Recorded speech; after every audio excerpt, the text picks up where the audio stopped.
Happy belated Thanksgiving to everybody watching this video. I am currently live on this channel that you're all watching this on. The day after Thanksgiving. Wow, my brain just completely cut off right out there. It's turkey brain, I would say. We're gonna, for those who are new to this series, this is Let's Grab a Beer. As you can see, I am grabbing a beer, and we're gonna be discussing different topics of the day of the episode. I'm trying to get the name of the company in there, but that's the beer that we're drinking today. And at the end of the episode, I review said beer, and then I'm currently live as I'm recording this, and I invite the viewers who are watching to call in almost always. This time I'm not sure because it's Friday afternoon, and usually Friday afternoon I do a stream with the guys on my gaming channel, and we all get into some kind of party game, just have some fun and goof around and screw around with each other. So I don't want to cut into that time, and then my wife should be coming home from work shortly, so I definitely want to be there with her to spend time with her as well when she gets home. And I know she's already frustrated because they keep adding surgeries at our hospital, and she can't go home until the surgeries are done. So it's looking like she probably won't be home till later. So when she does get home, I want to get off. But these videos tend to be unscripted and unedited. The only edit you'll see is when I have to stop recording, and then I have to stop recording because the camera only records in 30-minute intervals, and I can't figure out for the life of me to get it to record longer. I don't know if it's my memory stick that's limiting to me to 30 minutes at a time or what it is. It's not like the GoPro like the GoPro stops every 10 minutes, but it still keeps recording. It just makes 10-minute segments, which is great because it makes it really easy to edit. So I guess 30 minutes isn't too bad if I were getting to editing. And like I said, we're going to go through the topics of the day and discuss and then I'm going to review this beer, give you a 1 out of 6 rating, because usually these small companies, I don't do Budweiser, Coors Light, Sam Adams, or anything like that. I do companies like the Pontoon Brewing Company here in Georgia, and I give it a 1 out of 6 rating because these companies usually come in 6-packs. This case it's a 4-pack, but they're bigger cans, but it's still going to get a 1 out of 6 rating, 6 being the best, 1 being the worst. Although I did Old Toby, and I gave that a 0 because that is absolutely disgusting beer, and I never ever want to see that beer in my sight again. So I will never recommend that beer, but then I will recommend this beer, and my ratings is based off of flavor, refreshness. Sure, let's go with that. What I think it would pair well with, and if my wife would like it, to give that a little boost too. She's not gonna like this one. She hates IPAs, and I don't blame her. I tend to not like IPAs myself, but sometimes I'll get one that I enjoy. This one is a New England style IPA with Azacca El Dorado, which I don't know what that is, and Citra hops. And I don't know with how Azacca El Dorado makes a New England style IPA. That sounds like a more Southwestern style thing to me, but what do I know? I'm not an IPA expert by any means, and that's another thing. I'm not a beer savant. I'm not going to be like I can't remember what the people that taste wine for a living and give their notes and hints or talk about what they like and don't like about the wine. And this episode, we're going to be talking about the results of the poll I did on X for the Small Creator Program. I basically asked, based on followers alone, what we considered somebody to be a small creator, and then would you consider them, if they met the bracket for you, would you consider them for the Small Creator Program? I am well aware that to be considered for something like a partner program, it needs to be more than just followers. There's going to be views, average viewers, active chatters, stream engagement, whether it's likes and comments and stuff like that. I understand that that is the correct way to go when trying to consider people for a partner program. I was just getting a generic feel because almost everybody that was upset about past small creator programs were talking about how many followers they have, and they think you shouldn't go above a follower threshold, and they were always focused on followers. So I made my poll focused on followers, and that obviously is not the correct answer. And then we're going to talk about the official news that Dr. Disrespect is in fact coming to Gaming on Rumble, and he will be live. Or not, I don't know if he's going to be live or uploading, but he'll be making content for Rumble starting December 2nd, which will be Monday. So if you guys are interested, go to Dr. Disrespect on Rumble and you'll find him. You'll have that green Dorito check mark, and he'll have a very fancy layout, and obviously he'll be the highest followed Dr. Disrespect channel because he's the legit one. There's a bunch of I won't say intimidations. copycat channels that are trying to milk off the popularity of Dr. Disrespect. So just look out for that, the green Dorito and the check mark, and you'll find the Dr. Disrespect you are looking for. And then the last thing we're going to wrap up with, which I'm hoping will be the majority of the stream, is I'm going to talk about things I'm thankful for this year, that I'm very excited for, I'm very happy for, and I thank God for. And when I open it up, if I open up to the viewers to call in, depending how much time I have left after this recording, I will highly encourage whoever calls in. You don't have to discuss the topics that we're talking about, but at least think of one thing you're thankful for, since Thanksgiving was yesterday as of recording this video. If you are watching this later on, by all means, feel free to comment down below what you're thankful for. It could be one thing, it could be 100 things. The more the merrier. So by all means, comment what you're thankful for and what you look forward to for 2025 as 2024 comes to a close. But without further ado, we're going to go and get into this beer by Pontoon Brewing.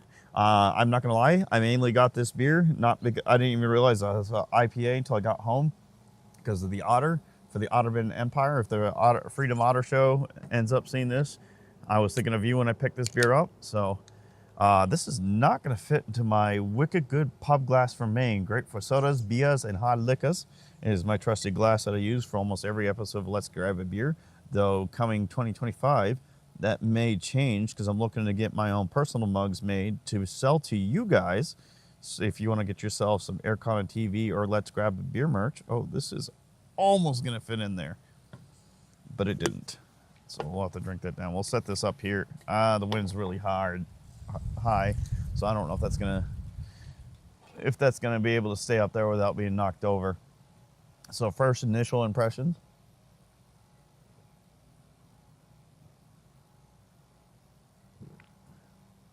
It's not bad. I can taste the citrus. It's definitely an IPA for sure.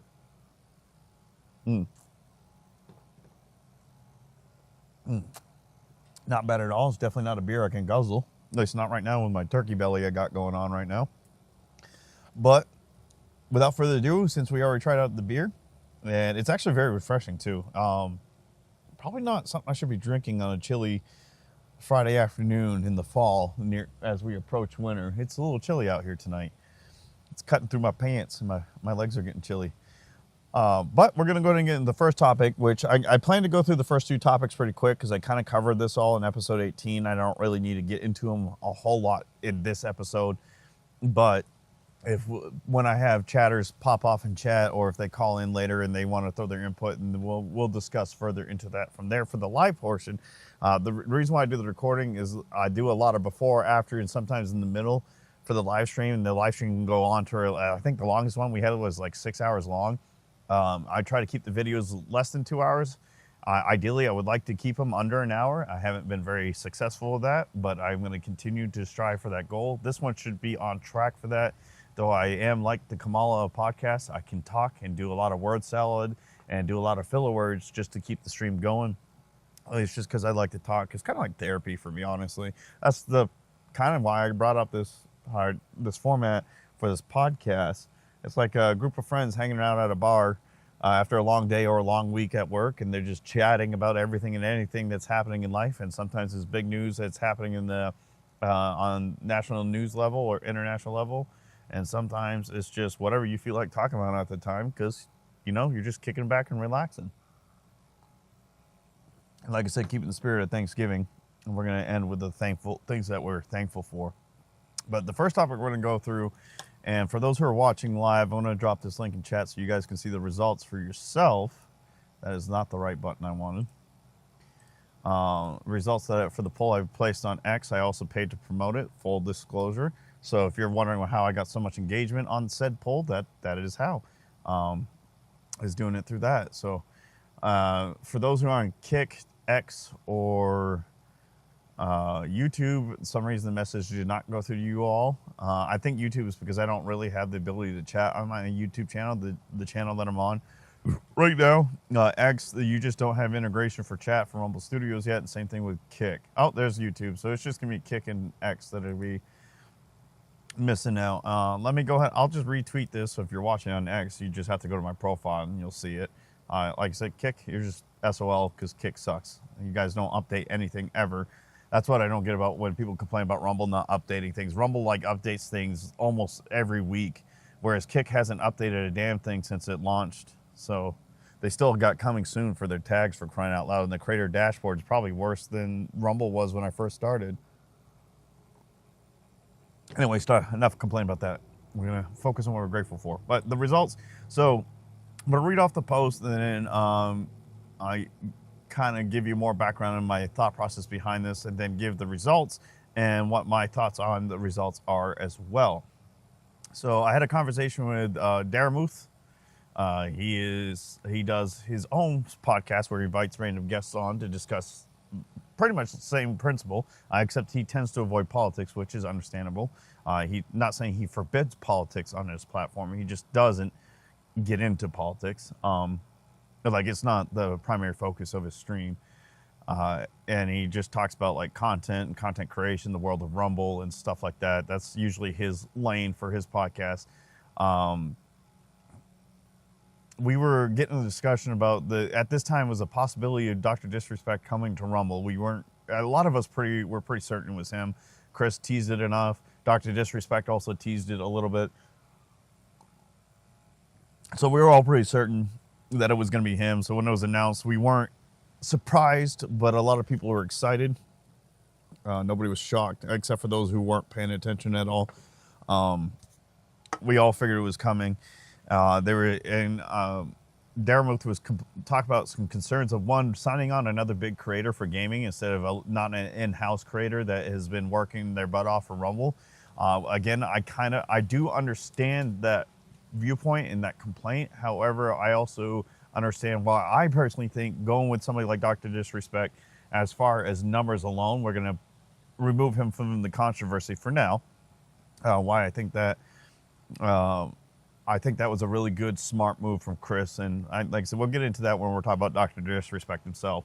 So this generated this conversation. So I said conversation with Daramuth. I did not at him in this because you cannot at people in tweets you promote, which makes sense because that could lead to harassment. I can pay to talk shit about somebody and have them and at them so that everybody knows exactly who to go for and who to look for and who to harass. So X wouldn't let me do that. Completely understandable. So Daramuth, if you're watching, I didn't cut you out because I didn't want to give you credit. I cut you out because I can't pay to promote a tweet if you're added in it. So I did give you credit by his handle is actually in there. The @ symbol is just removed. So the question I came up with in this poll was, what do the people reading this post consider a small creator based on followers alone? Again, I'm well aware if you're going to do a creator program, it can't be just based on followers alone. A lot of people, whenever they brought up the arguments for or against creator programs, they mentioned followers almost all the time. That was like the main focus. So that's why this poll is focused on followers. In fact, a lot of people were saying why they should be selected for stuff like even considered for something like Dr. Disrespect got is based on their follower count alone, and not really there's chatter engagement or the views or their average viewers or the likes to dislikes and comments, all that. It was strictly the words out of their mouth were comments. I get it, not everybody pays for premiums. There's a character limit, so they just say just what they can to get it to fit in there. Small program, and no matter what platform hosting the program, should there be a threshold, a cap, if you will, or once you hit a certain number of followers, should you be removed from the program? Let me know in the poll below or provide your own feedback in the comments. So the poll, I gave the options of 100 to 200 followers, 250 to 500 followers, 500 to 1,000 followers. Others comment below. A lot of people are saying, so no surprise, 500 to 1,000 followers got the highest vote out of, it was only 97 votes, so it's not like the most scientific poll out there. There's like billions of people on Twitter, and I only got 97 votes for a paid tweet. But a lot of people, when they see promoted tweets, they do intend to ignore it. The only time I had huge success on a promoted tweet is when I was doing a Autism Awareness Month charity stream. I got yelled at because I used the wrong ribbon, so people were, and I said help fight autism, and that triggered people. I wasn't doing that to be any harmful, disrespectful, but a lot of people took it that way. And we're saying it's because you all don't view us as normal.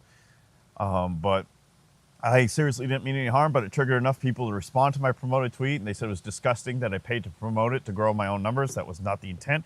In fact, it actually had a very positive, the comments were very negative, but the results were very positive because we were able to crush, I think, 5 goals for that charity event. And that made a good friend of mine, by the way, the organizer, very happy. He wasn't expecting to even break the first goal. So the fact that we were crushed by I want to say 3 to 5 goals was awesome. And it made everybody involved very, very happy. So I'm very grateful that despite the negative press I got, the negative reactions I got, we were still be able to absolutely crush it for the, a lot of people did come to the stream because of that post, and they ended up donating quite a bit of money, especially once they found out what I intended and what I meant by the post. It's funny what happens when you try to have conversations with people. You actually find out what they're all about. So this, and then the other one that was very successful is when I asked Kamala supporters, without saying Trump, why were they voting for Kamala? That went over like a fart in church too. That was a very entertaining read. It's still up, available on X. I think it's in my highlighted post. So if you want to try to dig through my highlight post and see the the whirlwind of replies in there, knock yourself out. I've never been blocked so much in my life. But yeah, anyway, sorry, tangent over with. In fact, actually, that podcast, that Let's Grab a Beer episode where I discussed that post, is actually still getting views to this day. And that's fantastic for Rumble, and that's going to lead into the Dr. Disrespect portion of this this podcast, is that I have definitely seen an increase of old videos getting views all of a sudden. Not only just views, but ad views, views that have generated ads for me. So, or ad revenue for me. So it's looking good for Rumble right now, and I hope it continues to do so. In fact, the episode 18 is my most viewed stream without a promotion, like without being featured on Rumble. It's at almost 1,900 views already. So that's fantastic. Thank you all for supporting that, by the way. I mean, granted, you had Dr. Disrespect, the name Dr. Disrespect was hot and happening on Rumble and all over social media. So that definitely helped in getting it some visibility. But it shows you that Rumble's algorithm and searches are starting to improve. But yeah, 500 to 1,000 followers got the most views. I think on a platform like Rumble, 500 to 1,000 is a good number for small creators. So you could say, and when I say 500 to 1,000, I'm not saying if you're below 500, you can't be considered for the small creator program. The 500 to 1,000, I did eventually ask people who responded in the comments, would they select people below that threshold? Some said yes, some said no. Some said they wouldn't even do the program at all, which is also understandable. But I think for Rumble, 500 to 1,000 is a pretty good number. Obviously, anything below that threshold is also a good consideration for the creator or just for small creators. Let's remove it from the small creator program itself. For just small creators, anything below 1,000 on Rumble is pretty good. And somebody, let me see, who was it? I can't remember his name. He got something he Googled, and then it brought up some good points about this. I'll post a link to this in chat too, so you guys can check it out. It was Neo X5. He had a screenshot, and I'll provide this in the, and if you guys are watching this, these links will be in the comments and the pinned comment and in the description of the stream as well for you to pull up. Neo X5 had this screen grab he had from a search as his influencer type follower count, and mega influencer is 1 million plus, macro influencer is 100,000 to 1 million, micro influencer is 1,000 to 100,000, nano influencer is less than 1,000. So that chart applies to everything like Twitch, maybe Kick, because Kick did explode pretty quickly, and YouTube, definitely YouTube. That being because, I mean, it's not uncommon to find influencers with over 1 million followers now, and then those numbers are increasing, especially on YouTube specifically. Maybe not so much on Twitch. I guess I haven't really paid that much attention to the biggest creators on Twitch and how many of them are over 1 million. And I can care less about Kick, so I'm not digging into that rabbit hole, because a lot of the people on Kick are also creators in Twitch. They're just like double dipping because Twitch has better payout. or sorry, Kick has better payout and looser rules. I think Rumble, because I mean, before excluding Alex Zedra and now Dr. Disrespect, I would say probably the average bigger creators 2,000 to 5,000 followers for gaming specifically. If we go outside of gaming, obviously that range increases, but we're going to talk about gaming specifically. So I think anything below 1,000 is a good mark for a small creator. 1,000 maybe even too generous if you really ask me. A lot of people were saying anything below 5,000.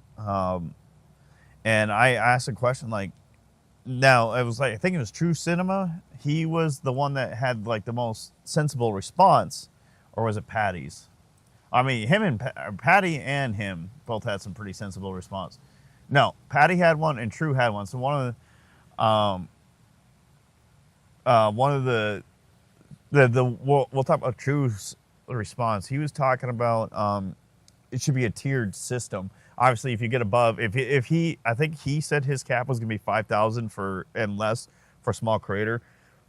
Again, personally for Rumble and looking at Rumble alone, I think that's way too high of a threshold for anybody to be considered for the program itself. You may be able to call these people small creators, but to be considered for the program, that's too high of a threshold for a small creator, in my opinion. You guys can disagree. Let me know in the comments if you're watching the recording. If you guys are watching the chat right now, let me know in the chat, and I'll read it once the recording's over. So I think anything 1,000 or less for Rumble specifically is pretty good. I do think this should be a minimum cap. I would say 100 is maybe too generous, but I think 100 is a decent one. And you have to be 100 plus, between 100 to 1,000 followers for the small creator program. If you're below to 100, you can't, I'm sorry, you can't cut it. I know you'll be like, well, I'll never grow.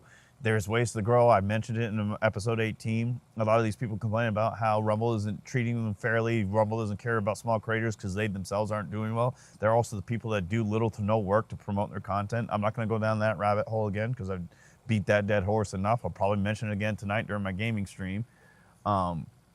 So I don't really need to go down it. Basically, the moral of the story is, if you want to grow as a creator, stop relying on everybody else and start putting in the work yourself. It's like anything else in life. Anything worth having is not easy to attain. You have to work for it. And if you're not willing to work for it, you're not going to get it.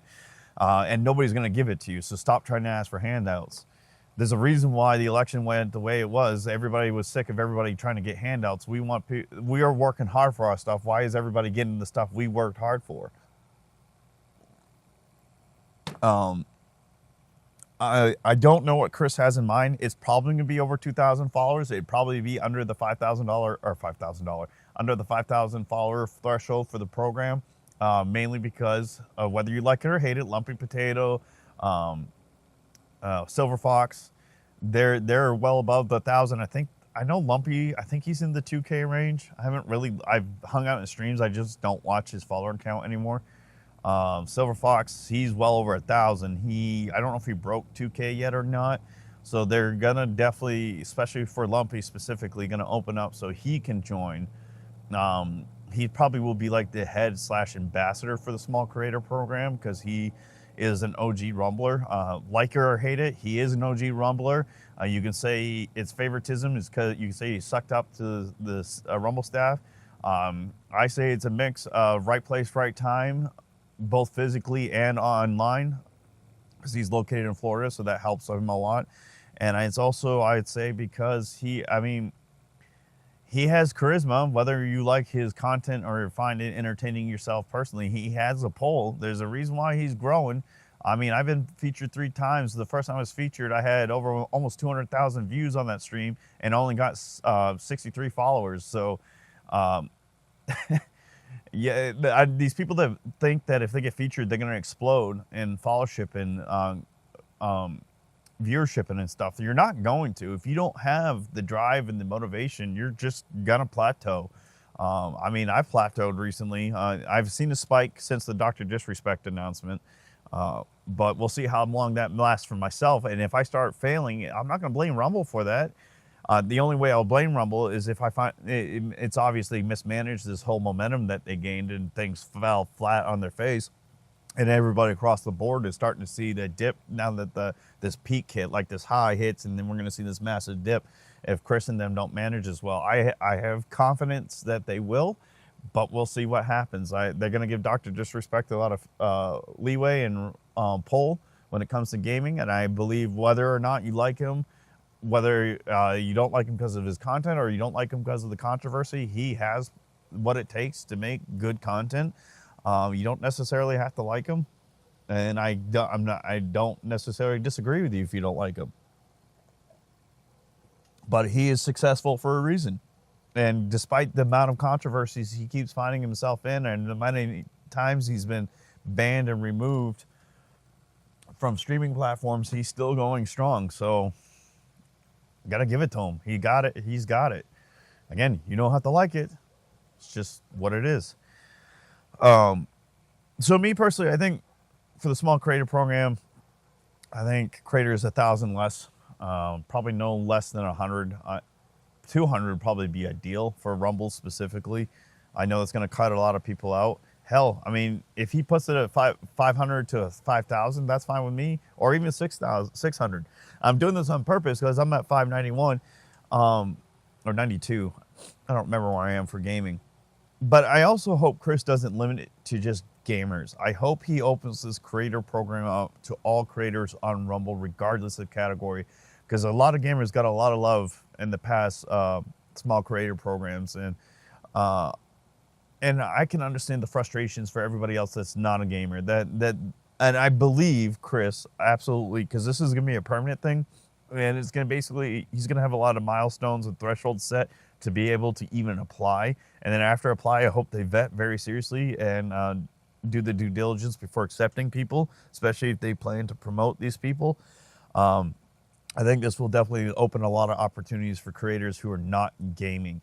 A lot of podcast channels might not get a lot of love. I don't know. I personally don't think they should. I know that's going to be controversial, but hear me out. The reason why I think this is the thing is because Rumble's known for its politics and its podcasting, and mainly right-wing leaning stuff. So if you guys are very political, newsworthy podcast channels, I don't necessarily think you should be at the top of the pick for the small creator program, because that's all Rumble is. I know that's not fair. I'm not saying he shouldn't pick you at all, because Rumble really, really is struggling with this. It's a political-only platform, especially for the right, and they need to break away from this. And that's why I think it's a good thing that Dr. Disrespect was brought on board. Hopefully we'll get some other bigger creators outside of gaming and politics to help encourage other creators to come to Rumble, like astrophotography. I know it's a very small, tiny niche, but you got your arts and crafts, you got your cooking, you got your baking, you got your how-tos. We get stuff like that. Like I would love to see like a John Malecki style channel on YouTube or on Rumble do well. Somebody that does a lot of woodworking and power tools and stuff like that. That would be awesome to see more things like that. But again, the reason why John Malecki is successful, he's very charismatic, very energetic, very entertaining. I mean, because if you just record yourself building something every day, it gets boring after a while, especially for the younger audiences. So you need somebody with that charisma and energy and entertainment factor to be able to be successful in content creation in general. But I think we're going to go ahead and start transitioning into the Dr. Disrespect. So actually, let me stop this recording. We're at 29 minutes, so in about a minute, this recording will stop on its own, and it will probably cut off mid-sentence, and I hate it when it does that. So I'm going to stop the recording, and nobody's talking in chat right now, so we're just going to go ahead and immediately start the recording and continue on with this conversation. We're going to probably spend, hopefully, about 15 minutes on Dr. Disrespect, and then we'll move on to what I'm thankful for, and then we'll wrap it up from there and give you guys my final thoughts on the beer. I'm kind of nursing this beer because the beer is cold and it's cold out here. So, plus, something about IPAs make me get congested really easily too. Well, guys, something did happen while I was off camera. Immediately after I stopped recording, I dumped over what was left of the beer in my glass, and it's all over the table. I would love to say I chugged it, and that's why it's empty, but that is not exactly what happened. If you were watching live, you saw me knock it over. So, yeah, you guys even see, you can see some of the beer. It looks like dog piss is on my picnic table right now. By the way, I forgot to put this in my description. These beer companies do not sponsor me to do this. This is all I'm paying out of pocket for this beer, and with my own hard-earned cash. Obviously, if you guys subscribe or rant, your money goes towards these purchases, so I can continue doing these episodes. Yes, Carrie, yikes indeed. Well, this is why we do it outdoors. But I lost my train of thought. Oh yes, we were talking about Dr. Disrespect. So overall, I think Dr. Disrespect is a very good positive, and I think it's a smart move on Chris.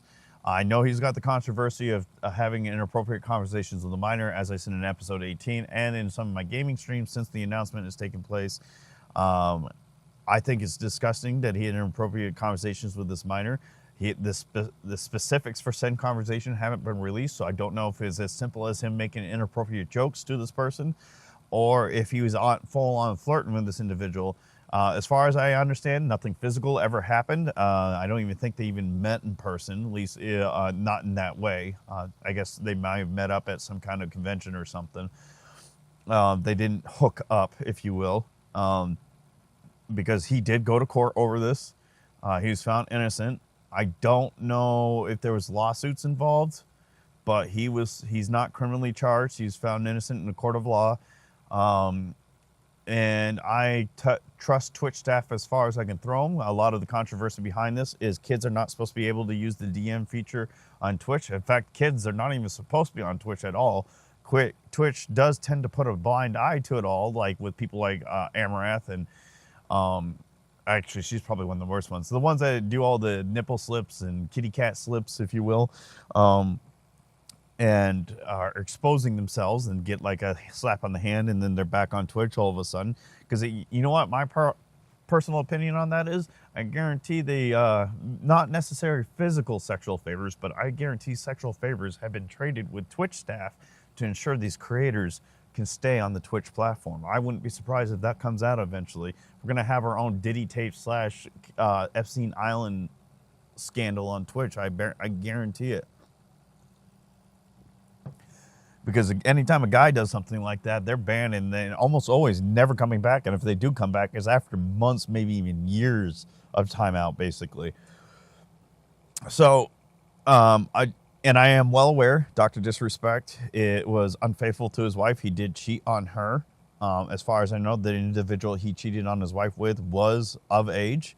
It doesn't make it right, in my opinion. Some people have, I know there's a few of you who don't care. I mean, what you do in your personal time is what you do in your personal time is to a lot of these people. I agree to a point. I'm not going to idolize Dr. Disrespect anytime soon. However, I also well aware that we all make mistakes. We do things we all regret and hope to never do again. And if he truly has learned from his mistakes and asked for his wife forgiveness and she forgives him and he's actually doing better in that regard, then I think we should all do the same and forgive him. We don't need to hold it all over his head. And that goes for anybody that makes any mistakes like this. If they've truly learned the mistakes and are doing better, then that's fine. If they're constantly repeating said mistakes and still doing the same thing over and over again, then obviously they need to be condemned and held accountable accordingly. From what I understand, the time frame of when he was having the alleged inappropriate conversations with this minor was about the time he admitted to cheating on his wife. I don't know if it's the time he cheated on his wife or it's just the time he admitted to cheating on his wife. I still believe that the woman he cheated on or had the affair with is not the minor in question. I don't think anything physical happened, and I wouldn't be entirely surprised if it was just, and I'm not trying to belittle the situation. Well, I guess it is kind of belittling or degrade or downgrading.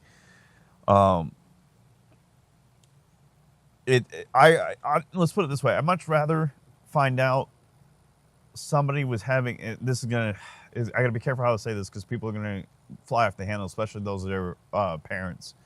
I'm not trying to decrease the severeness of this situation. As a father, I would rather somebody be making inappropriate jokes to my child. I will still beat their asses if I ever caught them doing this, as opposed to somebody that was making very sexually explicit advancements verbally or physically towards my child. Hopefully, no. As far as I know, no pictures exchanged between him and this minor. I don't know. No, the jokes are just as bad. It's just flirting, because sometimes jokes are being used to flirt. So yeah, I'm not going to say that. That's not fair for me to say that. But the point is, it is wrong, no matter how you view it. And I do understand and sympathize with people that are upset about Dr. Disrespect coming because of that scandal, because he did admit to having an inappropriate conversation with a minor. Again, the details of that conversation have not been released. Twitch keeps threatening, the ex-Twitch staff that brought this to light keep threatening to release the conversation, and they still refuse to do so. And every time they do, it's like, if I sell X amount of tickets, I will do this. If I sell X amount of this, I'll do that.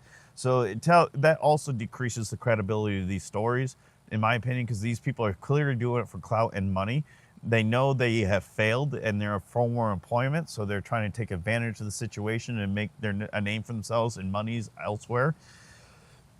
So I do think Dr. Disrespect did things that he was not supposed to be doing, but I don't think it's as severe as the ex-Twitch staff has made it out to be. There's a reason why Twitch has also kept it quiet. And there's also a reason why these individuals are ex-Twitch staff. They're not current Twitch employees. But anyway, overall, now that I got that out of the side, I think scandal removed. Not trying to like demean or decrease the severity of the scandal. I think as for numbers and business perspective alone, it was very smart to bring Dr. Disrespect on board. I think he will do very well for Rumble, especially if Rumble does listen to his advice and they do implement some of his suggestions.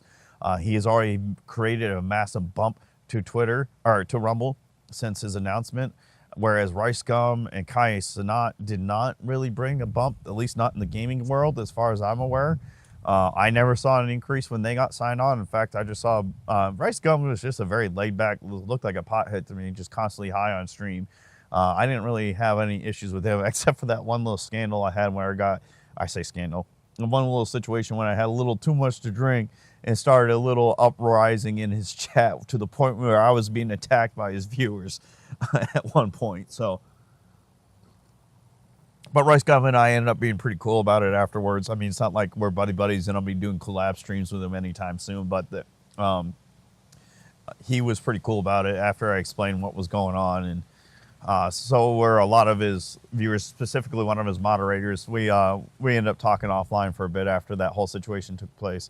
Kai Cenat, I don't really have a lot of respect for in general. I do not like these rage bait shock jocks that intentionally do bullshit to get reactions. I'm not a huge... to do things that are funny, that's fine, but to intentionally try to piss people off or do I don't know. It's lowbrow content to me, but it is successful, so I can't knock it. They're doing really well. They're getting partnerships and deals, and their fan base is growing. I just personally am not a fan of it. I much rather watch a Dr. Disrespect over them, and I would much rather watch REDCON over them, from what I know about REDCON. And I think Chris has learned a lot from those past contracts and deals, to where he will make sure there is a net benefit to Rumble as a whole, not just gaming in general, for bringing on the doc. I do know, I'm not going to say who they are, because I don't want them to be harassed. Some of them are friends, regardless of how I don't fully respect this opinion, but they're friends, they're people, they're allowed to have opinions, and I am not required to agree or respect their opinion. I can respect them as human beings and respect them for the ability to have an opinion. That's the point of a free country, after all. There are some people that are very upset because they're like, Chris said no big contracts. First of all, I don't think money's exchanged hands with the doc. I think just an agreement was made. And an issue with, and so they're upset because I guess Chris said he was never going to sign big contracts anymore, and it has appeared that he has gone back on that. I have never heard him say that. I have never seen him say that. Nobody's provided me evidence to say he said that, but a lot of the people that have said it are people I trust, so I wouldn't think they would be lying or bullshitting about it unless they heard it from somebody else and just ran with it, which I notice also has happened since the Dr. Disrespect announcement. A lot of people are hearing a lot of hearsay, like, was it Neon? Or some other shithead content creator that was supposedly getting a $30 million deal to come to Rumble, and everybody ran with it without, like, from this guy that I've never heard of, and they all ran with it as if it was fact. So it makes me question. I mean, I'm guilty of doing it sometimes, but the amount of people that did this and repeatedly did this since the Dr. Disrespect thing started makes you question, like, how often do you guys research things before you start talking about it? That does concern me and bother me a little bit. But I do think Chris is going to be smarter with this. Hopefully he does very well from Rumble. There is a chance we're going to have a massive spike in viewers and followers, especially once the doc starts creating. However, will that maintain? I don't think so. I mean, not that I don't think so. I don't know. It's very easy that we can see a spike and then it just go right back down to where things were before the doc signed on. Hopefully that's not the case. It's going to be up to Rumble on how they're going to manage and promote this stuff. If they don't do it well, it can, like I said, fall flat on its face. And us non-political creators will be right back to where we started before the doc came on board. I had another point I was going to make. But I did say there's a couple things that I called. Then one of them specifically, not many people, only my inner circle kind of agreed on this. Nobody else really talked about it. But the first thing I called is Rumble absolutely needs, and I'm not the only one that called it, so I'm not going to take credit for this one. I know for a fact I'm not the only one that called this. Rumble was constantly promoting Dan Bongino and Crowder for their massive numbers they were doing in the streams, and at the same time trying to tell the rest of the world that they are not a political right-wing only platform. But it's like the only time they ever talked about any success, it was involving politics. So it's kind of hard to say and get away from that stigma. It got to the point I gave up when somebody says Rumble's a right-wing political platform only. It's like, every time I say that it's not, and I give examples that it's not, Chris or the main Rumble account or both brag about Dan Bongino or Crowder or something like that. And I was like, well, I mean, yeah, if that's the only thing that they're going to be concerned about. However, I did know and understand why, and I say no now because Chris confirmed it on, I want to say it was on the Creators Corner or whatever the heck Lumpy calls it, where he had Chris and Silver Fox on. Chris did confirm it during that stream. If you want to check it out, go to Lumpy Potato stream and see his most recent stream with Chris Pavlovsky. It's his second one since starting this new thing. I think they're doing it once a month now. Where we as creators also get to ask questions to Chris. Lumpy will do like posts beforehand. Silver will also be around asking people questions. And then obviously anybody that rants, and even sometimes non-ranting comments will get read depending on if they catch the attention of anybody. So they ask Chris a bunch of questions. In fact, a lot of technical questions were asked, and Chris was regretting not having Rick on board for that, which I can understand because a lot of stuff people were talking about were going way over my head. So somebody like Rick would have been very helpful for that episode.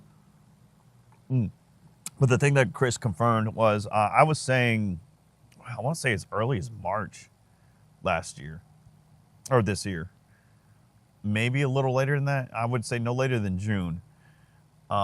Chris was talking about near the end of 23 that 2024 is going to be Rumble's Super Bowl. In a way it was, but not in the way a lot of people were hoping for, because a lot of people think Super Bowl for everything but politics. I pretty much figured Chris was talking about for political sense, because 2024, for those who don't know, was a presidential election, probably one of the biggest, if not, it was definitely the biggest in my lifetime. It may have been one of the biggest in the country, if not the biggest. I don't think it was the biggest, but it was one of the biggest elections of our country. It's definitely the biggest one in my lifetime. So obviously Rumble is going to do very well with that, especially with Google and all those other platforms. It's so desperately so hard to silence certain narratives that would affect the Democratic Party, whereas Rumble's allowing all conversations. Democratic conversations happen on Rumble too. They just weren't as prevalent You could say that's at fault of Rumble for not promoting it, or you could say it's at fault of the creator who was running the content. I mean, Destiny was being promoted by Rumble for a while. I don't know if he still is. I don't think he is. In fact, I don't even know if he's creating a Rumble anymore. Guy's kind of a psychotic nut job at this point, so I don't think anybody should really be listening. Well, no, that's not fair. You should listen to him because he does have some valid points for his side of the argument when you remove the crazy that's coming out of his mouth right now. I think he's going through a lot. But anyway, that's beside the point. So I figured that's what Chris meant by Super Bowl. He's banking on the election doing very well for Rumble, which it absolutely did. Rumble crushed it during the election. So it was, in fact, Rumble's Super Bowl in that regard. And then he also said this is what I particularly called this year. I said, everybody's super excited about this Rumble Super Bowl comment that Chris made, thinking it's going to be very well for them. But I knew the main focus was going to be election for Rumble, and that was going to be by default the politics and news. Because that was going to be absolutely huge for Rumble. Rumble is going to be the only platform doing this stuff. No other platform is going to do it. They're going to, like YouTube was copyright striking and taking down streams at one point for certain debates because certain MSM's outlets had agreement with Google to make sure they did that stuff. Rumble said, F you, we're going to do what we want, we're grown. And Rumble benefited greatly because of that. Unfortunately, that meant nothing for anybody outside of politics. That meant everything for everybody. If you're a political news podcaster, streamer, or whatever you want to call yourself, you did fantastic this year, for the most part. But gaming, we plateaued. And some people even saw dips to the point they just left.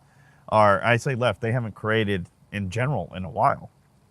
And I was like, I guarantee after the election, Chris is going to shift focus to the non-political stuff. I didn't like it, but I understood it from a business standpoint. People I've been called a cuck because I'm defending a multi-million-dollar company. But you got to be a retard if you don't understand that a business needs to be a business to succeed. If they're not doing stuff that's going to make them money, they're going to fail. Rumble is a publicly traded company. They have shareholders. If they're not making the shareholders happy, they're going to lose that money. Lord knows they're not getting ad revenue. So they got to get money somewhere. If they're not doing things to show success, and if that means just success in Dan Bongino, then that means they're going to talk about success in Dan Bongino. But Silver Fox made a video on X about a month and a half ago. It was about a month and a half ago. That kind of called out Rumble for the lack of love that they're showing outside of politics, and it kind of forced Chris's hand. And honestly, again, a lot of people don't like Silver Fox for various reasons. Anybody that knows me from since I started creating, I've had my run-ins with Silver once or twice. I don't think, as far as I know, I don't think we really have any bad blood between us anymore. However, we kind of like agreed to disagree and kind of shook hands and went separate ways. Does that mean I would be nasty towards him if he ever approached me? No. Does it mean I'm going to call him out and make fun of him? No. As long as he gives me the same respect, obviously. But love him or hate him, he forced Chris's hand, and I think the timing of when he forced Chris's hand was perfect for Rumble outside of politics, because it was just at the tail end of the election. The election wasn't completely over yet, and it was enough that where we got this beautiful mesh of politics and non-politics. I'm dripping beer all over my pants right now. Politics and not politics. And now that we got Dan Bongino doing very successful, now we got Dr. Disrespect coming up. And that's going to hopefully, there's a lot of tension on Rumble in general just because of Dan Bongino. Now we're going to pull in somebody like Dr. Disrespect. And there's a lot of people are talking about Mixer is signed on Ninja but still failed. But a lot of Ninja fans, correct me if I'm wrong, I didn't follow Ninja all that hard. They don't have diehard zealots. There are diehard zealots in the Champion Club. And I don't mean that in a very mean, disrespectful way. Dr. Disrespect has very loyal fans. Like, these people are sticking to him, despite the fact a lot of people dropping him on the accusations of him being a pedophile. So that's a pretty loyal fan base. If you got a fan base that's that loyal to stick with you through something like that, without evidence to prove or disprove otherwise, that's a pretty good fan base. I don't think Ninja ever had that following. He had a massive following for sure. He was bigger than Dr. Disrespect. is now, I believe, when he went over to Mixer. I think Mixer had some other issues going on prior to signing on Ninja, and Ninja was like a last-ditch effort to rescue it. I have had a couple of people correct me saying they believe I was wrong, but I didn't really give a lot of attention to Mixer, and a lot of people I knew that created didn't give a lot of attention to Mixer. We started paying attention when Ninja came on board, and we considered, like I considered it, about the time I was getting ready to pull the trigger, that's when Mixer announced that they were done. So that leads me to believe Mixer was on its way out before signing Ninja, and they were really, really hoping this big deal with Ninja would pull enough people over to save the platform, and it didn't. And I believe that's because a lot of Ninja's fans didn't really go over to Mixer. And maybe that's going to be the case with Dr. Disrespect. A lot of people may not go over to Rumble. He's still creating on YouTube. They may just stick to YouTube. But if what they say about how they handled the Crowder transition, if they handled the Dr. Disrespect transition just as similar, it could be very beneficial for Rumble and for the rest of us. A lot of people are thinking, well, Rumble talked about how they care about the small creator. However, they signed on this big guy, despite all of us giving our blood, sweat, and tears to Rumble, which a lot of them haven't given blood, sweat, and tears to anything, let alone Rumble. But they feel that way. And to see Rumble go and sign somebody like Dr. Disrespect, some people feel like they were stabbed in the back for it. I didn't feel that way. A lot of people know I am a huge advocate for Rumble, and I'm constantly talking about Rumble and bragging about Rumble. I'm very happy to be in Rumble. Yes, I'm multi-streaming as of right now, but I have said many, many times before, come 2025, I will no longer be multi-streaming except for twice a week. And I'm going to be doing those twice a week streams to pull people from other platforms to my Rumble platform to promote my Rumble content. I don't have the money or infrastructure like Crowder does to do what he does to pull people over. So my next best thing is to multi-stream like twice a week out of my 5 streams. So that's 2 out of 5 streams that will be on all the platforms. And then once a week it would be, or 3 times, the rest of the week will be, or any bonus streams will be on Rumble exclusive. So that way, if I get people that really enjoy my content and they want to stay, they would be more inclined to come over to Rumble to sign on and watch me. And that's already happened since the Dr. Disrespect spike has happened. Now I've had new followers that came over because of Dr. Disrespect. And then I had about 2 followers that enjoyed the content I was doing during the week. And one of them was on Twitch, and they said, hey, you keep talking about clicking stuff in your description. What are you talking about?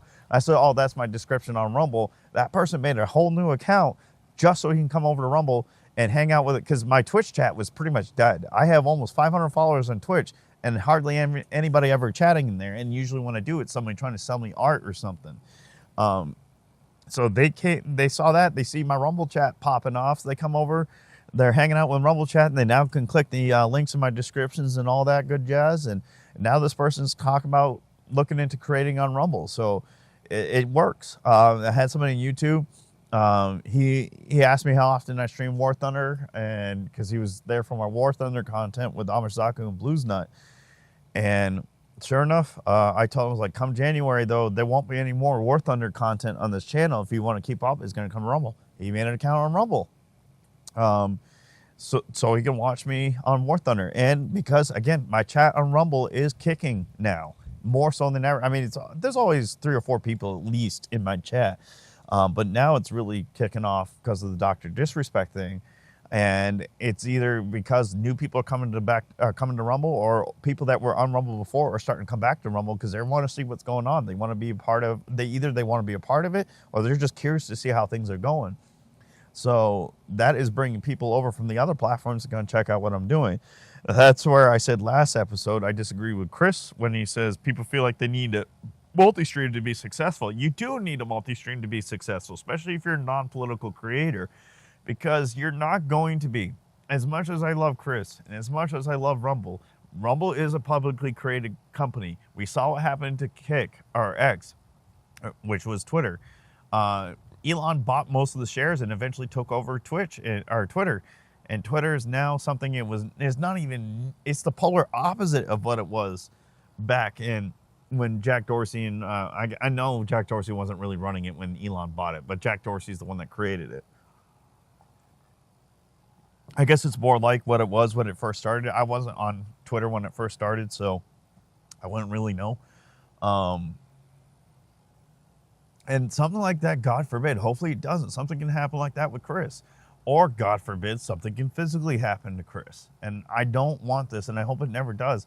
But if you're trying to make money in content creation and you're relying on one man, essentially, to make sure you can be successful, you're not going to be successful, because something's always going to happen that's going to hinder you from being successful. So if you're not willing to put in the work to succeed, you're not going to succeed. So focus on you and yourself. Don't worry about who well, you do need to worry about to a point, but don't worry about it so much that you're hyper focused on this person that Chris signed on, and less focused on you and your content.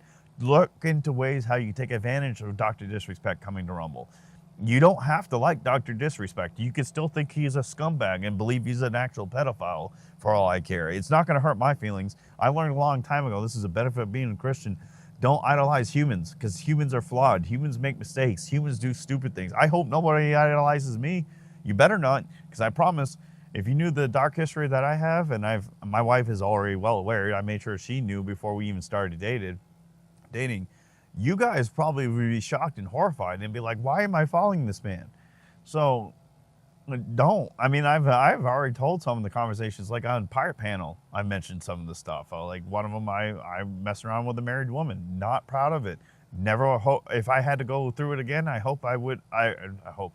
I don't want to do it again, but I've done it. It's part of my past. It's like when people will talk about the scandal coming with Dr. Disrespect, if you really get down deep to it, every single one of us has our own scandal to one degree or the other.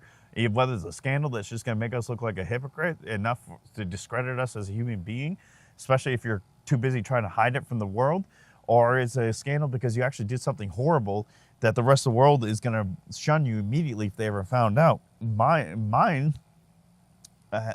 messing around with a married woman. Not proud of it. I hate it. It disgusts me. It makes me sick to my stomach every time I think about it. But it happened. There's nothing I can do about it, except learn from my mistake and make sure I don't do it again. The only reason why I'm not in the limelight like that, like Dr. Disrespect is I have only 591 followers. I have over 2,000 on Twitter, but most of those people don't really engage or interact with my content anyway. But the point is, I'm not relevant enough for the media or the left to come after me like they come after Dr. Disrespect. If you're going to be worried about who's going to have what scandal when they're brought over to Rumble, you're never going to be happy when Rumble brings somebody over to Rumble, because they're going to always have, the more successful that Rumble gets, the more that the left is going to push back on them. And they're going to constantly, and you're going to have the normies that will not know anything about Dr. Disrespect's scandal and not care and come over and be happy for Rumble. And you're going to have the normies that are so oblivious that they hear that they get news about his engagement with a minor before anything else, and that's enough for them to be turned off from Rumble. And there's nothing you can do about it. You just can't worry about what you can't control. All right, where are we at? This is going to be an abrupt stop. We're at 28 minutes, so we're going to stop this recording. So much for this being less than an hour. So we're going to stop this recording. And one thing I'll say though, I got to stress, like I said, my wife knows about my past. So if you guys are thinking, oh, you're telling us this and we're strangers, what is your wife going to think? She knows. She knows. She's well aware. I made sure she knew before we even started dating. So she knows all my deep and dark secrets. She knows more than my parents know. I don't necessarily want to hide everything from my parents, but if they find out, they find out. They know I wasn't a very good Christian, if you will, when I was younger. So it's not going to entirely be a shock. It's going to hurt them, but it won't entirely be a shock. But yeah, enough about that. We're going to go ahead and we're going to move on to a more lighter note. I got this a little more negative and darker than I intended it to be. And we're going to move on to things that we are thankful for. And I'm going to specifically talk about things that I'm thankful for. And I'm going to open up to anybody in chat that may or may not be watching to what you may be thankful for. So let me stop this recording and I'll start it back up again. All right, guys, so it looks like we're beating the full-on sunset. It's not going to be the darkest I've ever had one of these streams. It is getting quite chilly out here, and I was discussing with chat. I am going to open this up to anybody that's live right now if they want to watch. I dropped the link a few times in chat if they want to join. For those who are watching the VOD, this recording or the stream in the past, If you want to join these in the future, I cannot give you a schedule. These happen very, very random. This one was semi-scheduled because I said this was going to happen this Friday. I said 1 p.m. It didn't happen at 1 p.m. because I went running around. I went to Home Depot, see if I can grab me some good Black Friday sales. I forgot my wallet, so the stuff I did grab, I didn't get to buy, and I was like, you know what? I'm not going back there. Traffic was a nightmare. I hate traffic. I say I'm a country boy, meaning I lived in rural areas. I'm not a country boy where I grew up with like mud and, well, I guess I grew up with mud. We didn't have pickup trucks. We didn't go hunting a lot. We did go fishing, and we did build a lot of stuff with our hands. So I can only tolerate crowds to a point before I get very unbearable for everybody around me. And I mean that, like, I will start pushing through people. If I see you make eye contact with me and you continue to stand in my way, I'm going to push through you. Fair warning. But, so I was like, you know what? I'm not going to put myself through that. I don't need to be spending that money. This is stuff I don't need. Actually, there's one thing I did need. I needed the light bulbs I grabbed for my wife's dining room chandelier. But I didn't need anything else. The other stuff was just stuff I was been eyeballing for a while. It was on sale. So, you know what? I'm going to go ahead and grab it. And I didn't really necessarily, I have the money, but I don't have the money, if that makes sense. Like, I can spend the money, it just makes me more uncomfortable until the next paycheck, and I don't want to be more uncomfortable until the next paycheck. So that's where I was at. So I ended up just going to grab this case of beer. I say case is like 4 bottles or 4 cans, and then I came here to set this up, and now we're going to be doing some party games at around 10 p.m. Eastern Standard Time on REDCON1 TV Gaming on Rumble and YouTube. By the way, if you're watching on YouTube, if you want to make sure you see me all in the future because you really, really enjoy my personality and my entertainment factor, you might as well head over to Rumble, because come January 1st, 2025, I will only be streaming on YouTube, not even this one, because you guys are watching on a special YouTube that's been dead for a while, which is part of the reason why I have no viewers right now. But if you end up watching this in the past, this YouTube will go back to being dead. My gaming and hobbies YouTube will be up and running again. However, it'll be only twice a week. If you want to watch me all 5 days of the week, you're going to head over to Rumble and follow my channels over there. Just look up REDCON1 TV Gaming. Look for the snake lizard looking dude without the American flag behind it. That's my user account, and that will notify you no matter what channel I'll go live on. If you want specifically gaming and hobbies, my gaming channel has the same lizard dude with the Rumble Dorito on his chest and the American flag behind him. That's the gaming channel. The hobbies channel has like a ocean view with REDCON1 TV hobbies and a telescope and stuff like that. So look for that, and that's my hobbies channel. This is the REDCON1 TV channel on Rumble, and I forgot what the icon is for this channel. The profile picture is, but it's just REDCON1 TV on Rumble. And you follow that, you're good to go. There's, as of right now, only one REDCON1 TV channel. I'm not popular enough to be I keep wanting to say intimidated. To be copied. We're just gonna say copied because I'm not smart enough to think of these words. I'm having Joe Biden moments. But all right, so I said my piece about the small creator program. I said my piece about Dr. Disrespect. I'm sure I've won people over or pushed people away with both of those opinions. Now we're going to go move on to what I'm thankful for. Honestly, this is what I was hoping to spend the most time on. So this would probably be another 30-minute segment. We're going to be talking about the things I'm thankful for. This year, admittedly, started off good and very quickly got very rough to the point where I was starting to slip into depression again. For those who have been following me for a while, especially if you're on Twitch, you know I do a lot of stuff with StackUp.org. Through Regiment Gaming, Regiment GG. And StackUp.org is a charity, veteran-run and owned charity organization to help veterans and active duty service member in the U.S. and allied nations, specifically like Canada, England, Australia. I think those are the main focuses. I think they're starting to dabble with Germany a little bit now too, to help combat suicide in the military. Regardless of branch or status, like if you're active duty or prior or Guard or Reserve. I don't know if Canada, UK, or Australia or France or Germany has reserves or Guard, but we do. Obviously, we're the USA #1 baby.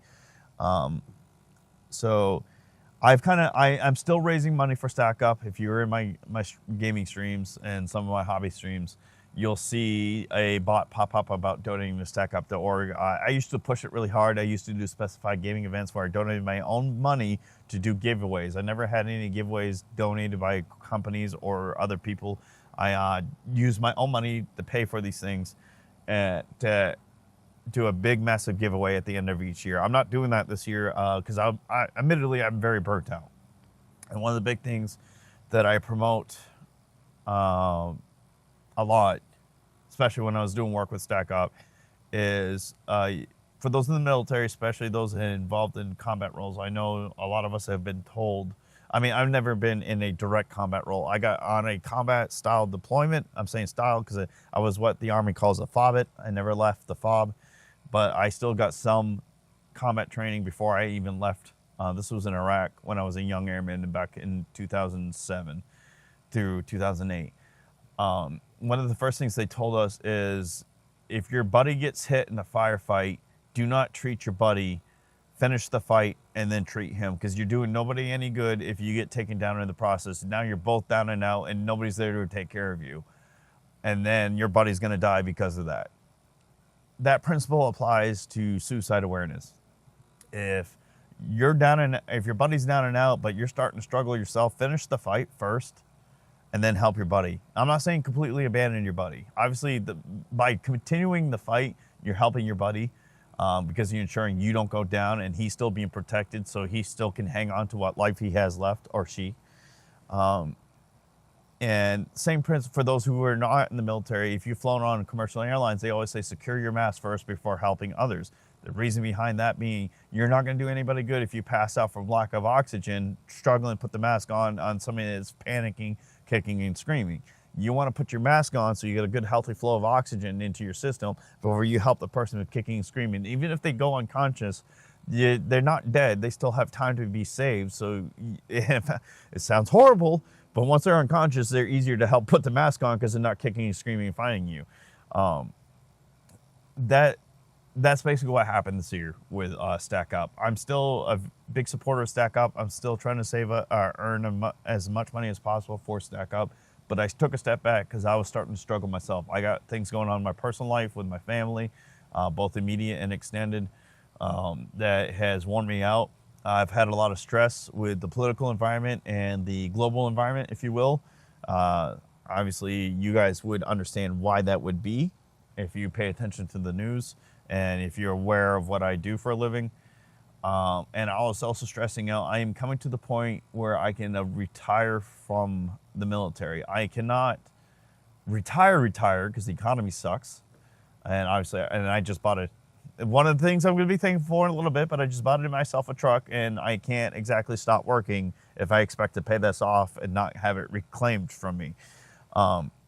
So I've been stressing. I got very down. I got very dark. There was a couple times I got pretty inebriated and acted inappropriately. You guys, if you're on Twitter, was that last year or this year? That might have been last year.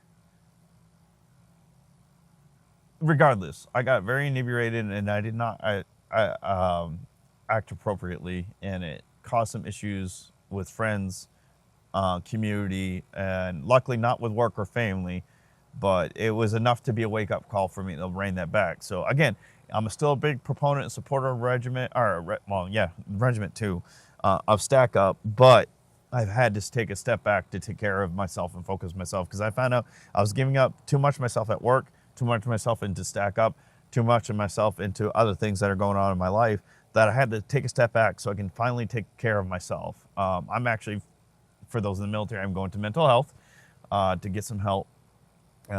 Because I have not done anything to take care of myself up until at least a couple months ago.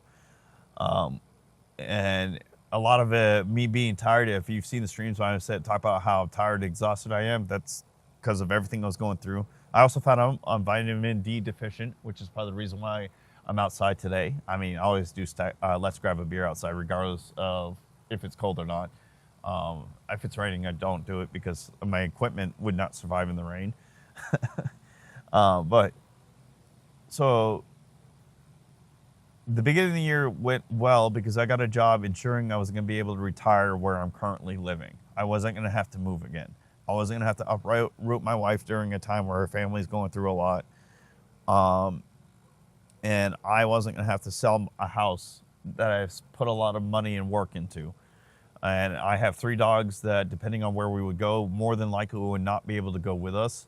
And I wasn't willing to give that up too. So thank God I was able to get moved to another unit that allowed me to stay here so I can finish out my contract, if you will, and officially retire and hit my 20-year mark. So that's the first thing I'm very thankful for. But unfortunately, that was at the very beginning of the year, and the year got very rough very quickly after that because the job I took was not an easy job. It was a very demanding job. It was a very fulfilling job, but also a very demanding job that left me very exhausted. And obviously, with the political environment, I support Trump, and I voted for Trump, and I was supporting him from day one. I was a little shaky in 2016, but my support for him grew over the years. He's not perfect, by the way. I'm not some maggot where you can't say anything bad about Trump. You could absolutely say a lot of bad about Trump, and I would probably agree with you. But my support for him has grown. I didn't think he was going to win this year.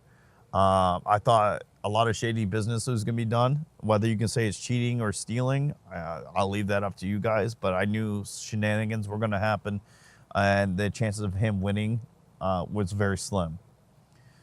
And that was discouraging to me because the current administration has made it very clear they're not afraid to start another war. Well, no new wars started under Trump. In fact, several stopped. More would have stopped if things didn't happen the way they did happen. Peace agreements were made and stuff like that happened. It was looking very promising. I'm not afraid to go to war. I signed up for the military during a time of war. But going to war for petty bullshit that has nothing to do with me or this country is not something I'm looking to do, especially near the end of my career. And this is also when I was younger. I didn't have a wife to worry about. I know if something happened to me, it would absolutely devastate my wife, and God forbid, it would mean even if I survived, it would mean I'd probably lose her. I'm not saying she would leave me. I'm saying not leave me in the divorcing me sense, leaving me in another sense. And I'm not going to get into much detail about that because I don't need to. And I'm not willing to do that. Not for bullshit. If the country is truly at risk and freedoms are on the line and I need to answer my nation's call to protect this nation and the people I love, I absolutely would in a heartbeat. But for the bullshit that's going on right now, I'm not willing to do that. I'm not willing to sacrifice everything I have and my wife for bullshit. So that was weighing heavy on my heart. And then I have had people joke, say, it must suck to be loved and be needed. In a way, it does. And I'm not saying I don't want it. I want that to stop. I'm saying that is, again, especially for somebody, I may put on a tough outer shell that looks like I don't care, and I'm not there for people, and I'm very aggressive and very heartless when things aren't going somebody's way, and I kind of tell it to them tell it to them straight. I care a lot, and it weighs down on me a lot. It takes a toll on me, and I feel like every time somebody's hurting that I care about, I have to give everything in me to take care of them.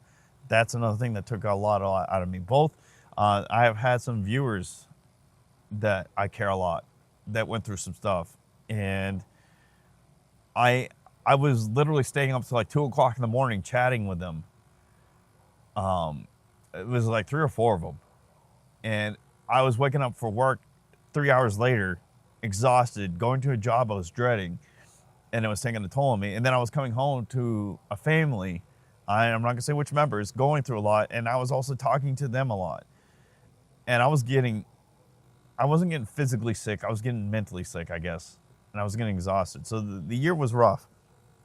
And then, make a long story short, because I'm dragging this out longer than I intend to, come the election, or no, not even the election, because I didn't believe Trump was going to win up until it was officially called.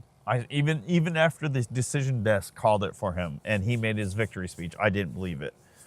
Up until that point, things started to turn around for me. I about a month or two ago, I decided to go to mental health. Said, look, enough is enough. I can't do this anymore. I need to take care of myself, or I'm not going to be able to take care of anybody I care about because I'm going to be ineffective. I want to be useless.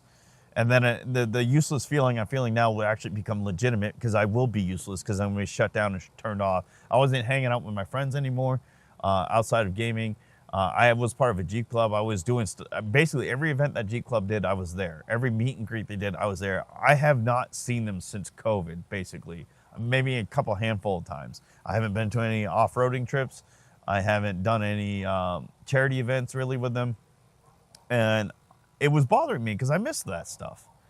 So I was like, enough is enough. I need to take care of myself so I can get back to the old me that I wanted. The person I used to be, the high energy, fun-loving, outgoing guy. I mean, I say outgoing, I'm borderline, what is it called? Introverted. It's very hard for me to make new friends, but once I make friends, I'm very outspoken, very bubbly, I won't say bubbly, but you can't get me to shut up. If you can't tell from the stream, the reason why I'm very talkative during the stream is because it's a camera. I don't have people here. There's people obviously watching me, but there's not people that I'm trying to impress or get to know. Because especially here in Georgia, a lot of people are big into college football. Georgia, the GSU and all, the Bulldogs and all that, and Atlanta Falcons. I like baseball, and I'm not really big into college sports because the state I come from, college sports, the only good college sport was hockey, and that's not very popular down here in the South. I know very little to nothing about football. I've actually fallen out from baseball for a little bit because my team I liked in the major leagues got way too political for me, and I don't want anything to do with that. When I watch sports, I want to watch sports. I don't care about your politics when you're trying to hit me a grand slam so my team can take the championship home. So I finally started getting the help. And the moment I started doing that, I also reached out. Again, if you don't believe in God, I'm sorry, but I do. I reached out and said, God, I need to do something. I need to change something. And I started doing that stuff. I'm not perfect. I still make my mistakes. I still drink more than I should sometimes. Actually, this is probably the most sober, let's grab a beer I've had in a long time. Last week's wasn't even that sober. And I need to make changes. Well, the first big change that happened outside of going to mental health is I went from 207 pounds to 192 pounds in about a month and a half. That's still a slow gain, but I told myself I would never get above 200. My ideal weight's 170, 175 pounds, I believe is what the doctor told me. The heaviest I've been in a healthy way is 185, but that was muscle. I was going for explosive ordnance disposal, EOD. If you ever watch Hurt Locker, kind of like that, but not really like that. I say not like that because they made it more intense because it's got to be more intense for movies, right? In fact, when I was going for EOD, I was asked, this is about the time Hurt Locker came out. It's like, you're not trying to be EOD because of Hurt Locker. I was like, no. And the EOD tech that asked me this question literally said, good, I fucking hate that movie. So, give you an idea what that movie, but it's the best way I can describe what EOD is to the average person that's not in the military or doesn't have any experience with law enforcement or military, because the law enforcement have their own version of the bomb squad. And I was going to do this job, and I was very in shape. I was 185 pounds, but it was muscle. I was running like 10 and a half minute, mile and a half, and I was doing like 60 plus push-ups a minute, 50 plus sit-ups a minute, and stuff like that. So like I was in really good shape, but I was at 207, and that was pure fat. And I was not okay with that. Got myself down to 192. Thank you, REDCON1, for helping with that. I know there's some controversy behind REDCON1, but REDCON1 did help me with that. And as you guys can tell, shameless plug, real quick, I am affiliated with them, and they have a discount code down in the description if you guys want to save some money on some of their products. So that was the first big change. That's the second thing I'm thankful for this year. And also, I forgot to mention earlier, I lost my grandfather, which I was he's one of the biggest reasons I joined the Air Force.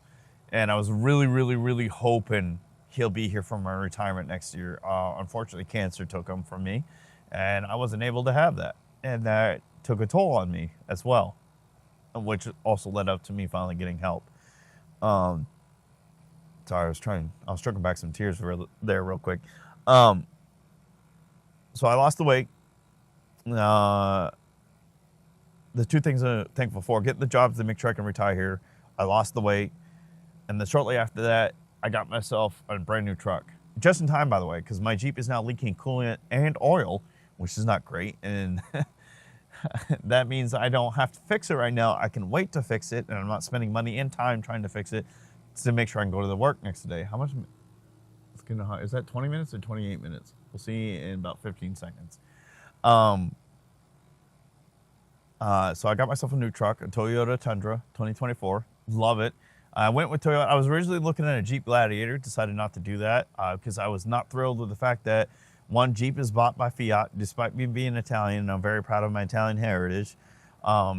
Two, because Jeep it's 21. Okay, so we got 9 minutes left before I got to stop this recording. Jeep did a political rally for Joe Biden during COVID, where there's a bunch of empty Jeep Wranglers sitting out in front of him while he was giving a speech. And then they hired what's his nuts to do some music video with them, who is very anti-American. And then I think they also did something for Kamala Harris so I was like, fuck it, I'm done with them. They're not American anymore. They're obviously promoting candidates that don't care about the United States. I'm not giving them a dime anymore. My Jeep Wrangler's a 2013. People joke it's not a real Jeep Wrangler. It's a Rubicon 4-door. But fair enough. Jeep Wranglers are 2 doors. So I refuse to buy any Jeep newer than 2013 at this point. So I decided not to get the Gladiator. Plus, the prices weren't making sense to me. The gas mileages weren't great in the Gladiators. The sizes in terms of trucks, sizes did not make sense for the prices they were asking. I could get a Toyota Tundra full size for a lot cheaper, and I still have plenty of room for passengers in the back seat, or for about the same price, I should say. I won't say a lot cheaper. Actually, even cheaper if I got the baseline model. I ended up getting a Tundra TRD Pro. Love it. Definitely spent more than I wanted to spend, but I love it. Very happy with it. So that's the second thing I'm grateful for, because it came exactly at the time it needed to, because my Jeep, I don't know how much longer it's going to last. I'm still keeping the Jeep because I want to go off-roading. I'm not taking that truck off-roading because I beat the shit out of my vehicles when I go off-roading, and I do not want to beat the shit out of my daily driver. So I want to take that Jeep Wrangler. It's going to go up in the mountains with me when I go off-roading with the Jeep Club. It's still going to be my fun vehicle. It's my one attachment to my favorite dog I ever had, Maverick. I lost him to cancer back in 21. Cancer sucks. Fuck cancer. In fact, Tom McDonald has a song called Fuck Cancer. I highly recommend you check it out. So the second thing I'm grateful for is the third thing I'm grateful for is the truck. The final thing I'm grateful for, incredibly grateful for, is like the biggest relief and weight off my shoulders. I have officially been approved for retirement. I have a set of retirement orders sitting on my desk at my house and at work saying I've been officially approved and relieved of duty. I mean, I'm not officially, but the orders say relieved of duty, effectively 30 October 2025. 1 November 2025, I will no longer be Sergeant Airconda. I will be Mr. Anaconda. Don't get me wrong, I absolutely love my time in the military. The time in the military has given me more than I could ever ask for. I earned it. It sucked. I went through a lot of shit to get there. But I got my wife, I got my house, I got my dogs, I got my vehicles that are able to get me to point A to point B. I have benefits that are going to take care of her long after I'm gone, because Lord knows I'll probably pass before she will. And I was able to help my family back home going through stuff that I wouldn't have been able to help if I wasn't in the military, because I wouldn't have had the money or the means to do so. Now, I missed weddings, I missed graduations, I missed births, I missed funerals of very close family members. I missed a lot because of my time in the military, but I still wouldn't trade it for the world. I joined the military because I have every intention to give back to this country that I love.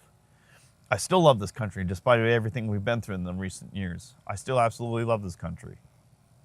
And I wouldn't trade my military service in the world, but one of my old supervisors, a few years back, he one day just came in and we found out he was retiring. He had well over 20 years of service when he was retiring.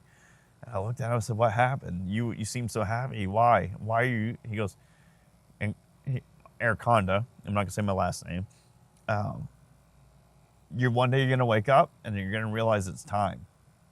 And that he woke up and realized it's time for him to retire from the military. Well, sure as hell, I woke up one day, it's like, I'm tired, I'm done. It's time for me to move on. So I'm retiring.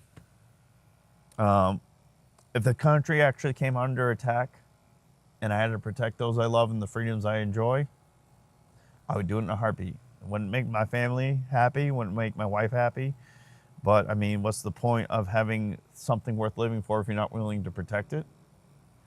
But as of right now, and another thing that took a huge relief off my shoulder is I believe the chances of World War III have decreased because Trump was in fact elected. That's my fourth thing I'm grateful for. Right, fifth thing I'm grateful for, thankful for. Trump did win.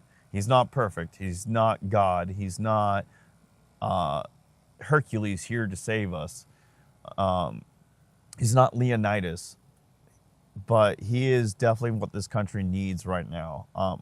Barring he's made some little shady picks. Biondi, I'm a little nervous about. I am not thrilled that Matt Gaetz has backed out. I think Matt Gaetz is a coward and a bitch. And borderline betraying his country by backing down so easily, but maybe there's something I don't know about. I don't know the same benefit I give Chris Plabowski when he does unpopular or seemingly unpopular decisions. I give them the benefit of the doubt because they see things I don't see, and I think a lot of people fail to realize that. And hopefully Trump is making better decisions than he did for his 2026 presidency or 16 presidency. Hopefully he definitely learned from that.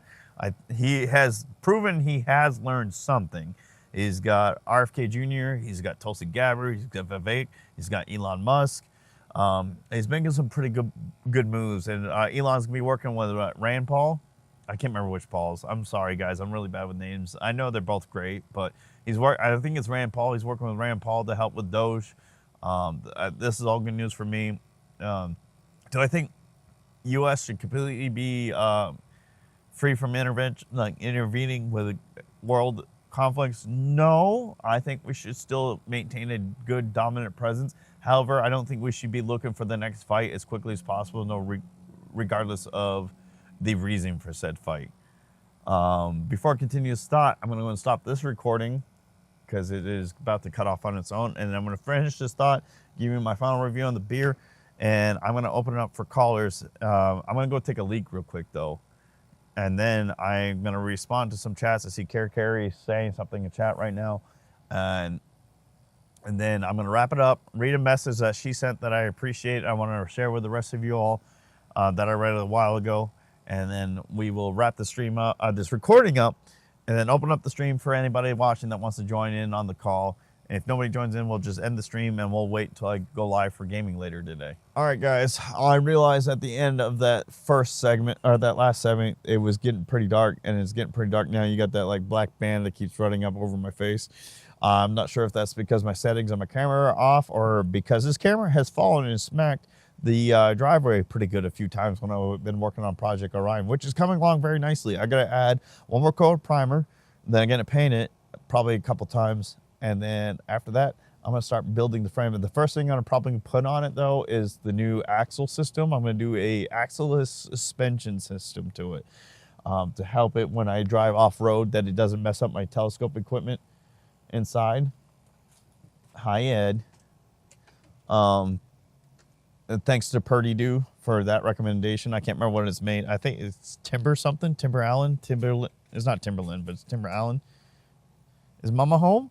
Or are you just looking through the door because you're looking through the door? What is it, bud? Or are you just looking at your own reflection in the window? You're looking at your own reflection in the window, aren't you? So yeah, that's going to be probably the first thing I'm going to attach to it, because I want to move the trailer out from in front of the garage so I can move my truck in a better parking spot. It's underneath some trees and birds keep shitting on it, and I want it to stop. Because birch, if you guys didn't know, actually eats away at the finish of your paint and can actually ruin your protective coatings on your vehicles pretty quick because it's very acidic. But anyway, sorry, I rambled off. I honestly should have ended with the retirement thing being the biggest thing I'm grateful for, because it is the biggest thing I'm grateful for. But I don't, like I said, I don't script this. I just go with the flow and see how I'm feeling.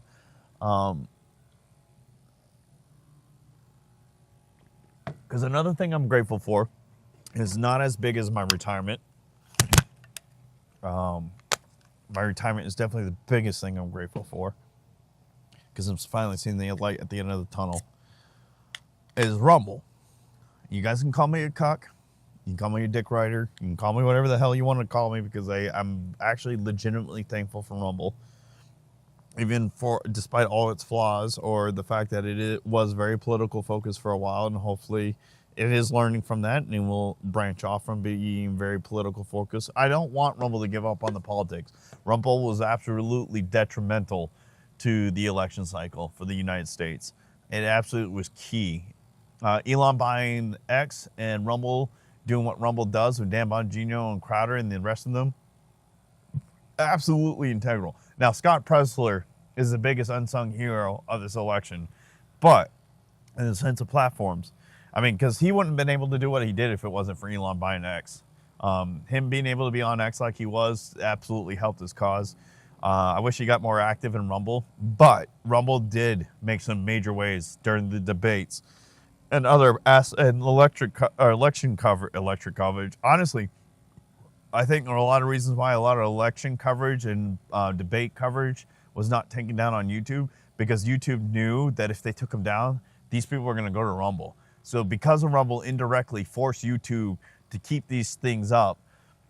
So I'm very grateful for that, because if it wasn't for places like Rumble and Elon with X and Scott Presler, we would not have had the outcome to the election like we did. I'm also very grateful for Rumble for what it's done for me personally as a creator. I am not the biggest creator. Up until recently, I averaged probably like 4 or 5 views a stream.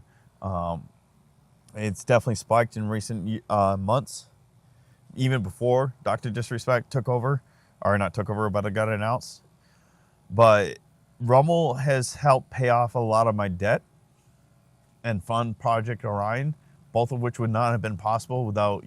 And when I say Rumble, when I talk about Rumble, I talk about those of you who are watching right now who have supported me either with views, likes, and comments, or you've actually subbed or ranted, or even we have Wicca. She is a 3-month supporter on Locals. And that's another way you guys can support me if you're maybe bitter about Rumble and you want to give you a little spoiler alert. Rumble owns Locals now. But anyway, if you guys want to support me through Locals, that's another place. If you're watching on Twitch and wondering why I have such a high follower count, but I'm not affiliate, I left the affiliate program when Twitch says you're going to have to pay $25 to leave the affiliate program. I was like, fuck that noise. I can see it now. They're going to ban me from the program for one reason or another, and they're going to expect me to pay them for their banning. And also, I think that's some bullshit. People leave programs for their own reasons. Example. I recently officially rejoined up on a regiment. In my heart and mind, I've never left regiment, but I rejoined up on a regiment. I did leave them officially because of the politics. Regiment was getting wrapped up in some, I won't say scandals, but some stuff that was distracting regiment from its actual purpose and goals. And I didn't want to be a part of that. I was very vocal about my politics. I was very vocal about some of my social opinions. And I did not want regiment to get caught up in that. So I intentionally removed RG from my handle on Twitter. And I intentionally left their Discord I left the Discord in regiment. I came back to the Discord about a month or 2 ago, and I just reapplied to be in regiment again. But I did it because I didn't want to be one of those guys everybody's like yelling at Chris to ban. Not Chris Plabowski, the CEO of Rumble, Chris Entourage on X and in one of his gaming handles. And in Discord, I think he's just Chris now on Discord. The CEO and owner of Regiment. He was getting harassed enough for people for other bullshit reasons. I didn't want to add to that. Regiment is, for the most part, it doesn't completely remove itself from politics, but is not very political, and I didn't want to hinder their mission and their goals by that. And I also didn't want to silence myself. So if people are accusing them of being like these oath breakers, like Regiment has a different mindset, different set of goals, and I can understand how people like me would hinder that, and I respect that, so I backed down. I recently submitted and got accepted back into Regiment, so I am now officially an RG member. Whether or not I'll add that to my social handles, I don't know yet. And it's not anything against Regiment, because even though the election cycle is over, the battle is not won yet. So I will definitely be sharing some very unpopular opinions that could get Regiment into trouble. Regiment, aside from me announcing this now, it'll never be tied to this channel, because this is my very opinionated, political, non-political channel. Gaming, I do get into politics, but it's not the focus. Hobbies, I hardly ever get into politics unless somebody makes a comment that makes me want to make a joke in my chat. So that's where you're going to hear me talk about Regiment a lot more. They get released a new store with some pretty sick looking merch. Unfortunately, I just paid a shit ton of bills. I just had to book a hotel for a wedding. I had to book boarding for my dogs. And I also had to get some Christmas gifts that I haven't bought from family yet. So them dropping their new merch didn't really, wasn't very well timed for me specifically, because I don't have the money to go pick it up right now. I do. But again, I'm trying not to get to the point, constantly being at the point where I'm living uncomfortably from paycheck to paycheck. So I could buy it. It just means I'll be tight on a lot of other things if I did buy it. But anyway, they dropped some sick looking merch, and I was like, you know what, this is time for me to come back. Politics they're not, I don't want them to ever die out, because they need to be forefront in a lot of people's minds. Otherwise, we're going to go right back to where we were. But I'm at a point where I'm not so belligerent about it, I guess, that it could affect Regiment. But anyway, I'm very grateful for Rumble. I really went on a big tangent there. Very grateful for Rumble because of the opportunities they provided. There's Phase 2 Creator Program, the growth I've had, the friends I've made, Noobs a Lot, Beers, American Ultra, Blues Nut, Amish Zaku, JFG. Like, these guys they are legitimate friends of mine. Gaming chat. Like, these are people I'm really good friends with. Purdy do. I met 3 of them so far. I would absolutely love to meet the rest of them. One of them I pretty much all but met. I just haven't met him in person. That's American Ultra. So if it wasn't for Rumble, I wouldn't have met these guys. And they're fantastic guys. Great character, great morals. They believe, even if like Amish Zaku, and I'm not saying this to be mean or pick on him. Amish Zaku, I'm trying to think of how to word this. I don't disagree what he believes in, and I don't necessarily disagree his. I don't know how to word it. I understand. I respect him. I guess is the best way to put it. I respect him, and I don't think he's wrong at all about things he believes in, and he's a good friend of mine. I wouldn't mind meeting him someday. I mean, I don't know what he looks like. He's a VTuber, which is fine. I don't have a problem with VTubers. But JFG, don't know what he looks like either. JFG's mentioned wanting to get some whiskey together sometime. He wants me to have some pot with him too. Can't do that yet, JFG, if you're watching. I have to wait until I'm officially retired. Even if it becomes legal in the state I live in, I can't do it because they do randomly drug test me, and I do go to prison, and I have to pay a shit ton of money to the federal government if I get caught doing it. So I'd rather not do either of those things. So you're going to have to wait till I at least retire. Probably because I just mentioned this on stream, I'm going to have to get piss tested next week. So thanks. I guess I can't thank him for that. He didn't make me say that. But yeah, and I'm very grateful for Chris and Rick specifically. The motivation and drive between those two. Mario has good drive too. He's just he's been more vocal about it recently, or at least I'm seeing it more on X because X is allowing me to see it more. But I know Chris and Rick have been very vocal about their support and love for Rumble and the direction it's going for, and I'm really, really, really thankful and grateful for the two of them. and for Mario. Vent, Vent isn't. I think a lot of people know about Vent. I don't know how many know that Vent works for Rumble, and that may be intentional. And Vent, if I just let the cat out of the bag, I'm sorry. I know I have not been featured since May. And a lot of people are like, see, Rumble doesn't care about you. They don't care about small creators. I don't want them to feature me because it's going to help me drive the point home further. I got successful without Rumble. When Rumble featured me, I didn't do that great. And I'm doing better now that they're not featuring me. And it's nothing against Rumble. It's to prove the point that the work I'm doing to improve myself is because nobody's featured me. It has made me strive to work harder to better myself. If I was featured all the time, I would start getting complacent because somebody else was doing the work for me. That's the point I'm trying to drive home. Now I'm going to be grateful I get featured again someday. You absolutely will. It's fantastic. It's a lot of fun to get a lot of new people in the stream because I got featured.